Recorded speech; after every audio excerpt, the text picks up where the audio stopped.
Iceland has a plan to rescue homeowners who can't repay their debts after the economy's collapse 2 years ago. Ryan has more on this now. Ryan.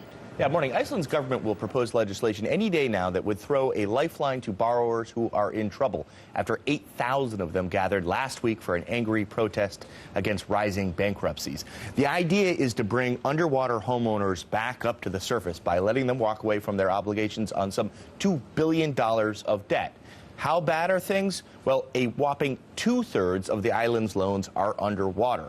Now, to qualify, the value of the loan has to exceed that of the property, and the homeowner has to give up the asset. That's a big have to, because a lot of people are likely to choose to remain in their homes. Now, you're probably wondering how it came to this. Well, home loans in Iceland, unlike in other countries, have been linked to inflation, and inflation has soared for the past 3 years, while incomes and, of course, the value of people's homes have tanked. So, for example, if you borrowed 10 million krona to buy a house in 2007, you would owe at least 14 million krona, and that's just on the principal before interest. Maryam?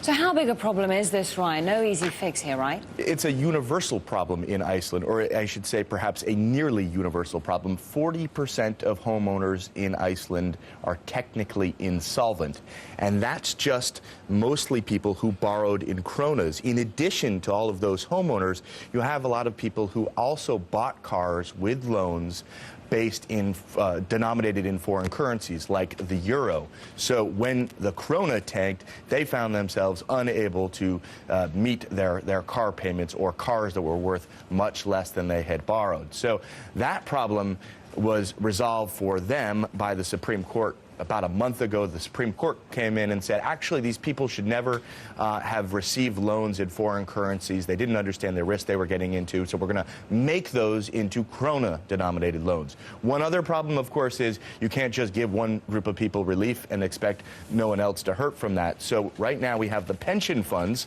representing all of those people trying to save up money for their retirement in Iceland, saying, hey, you can't just wipe out this $2 billion worth of mortgage bonds, because we need that money for our own people. So they're trying to block this, the government, from introducing this legislation. Lots of problems in Iceland.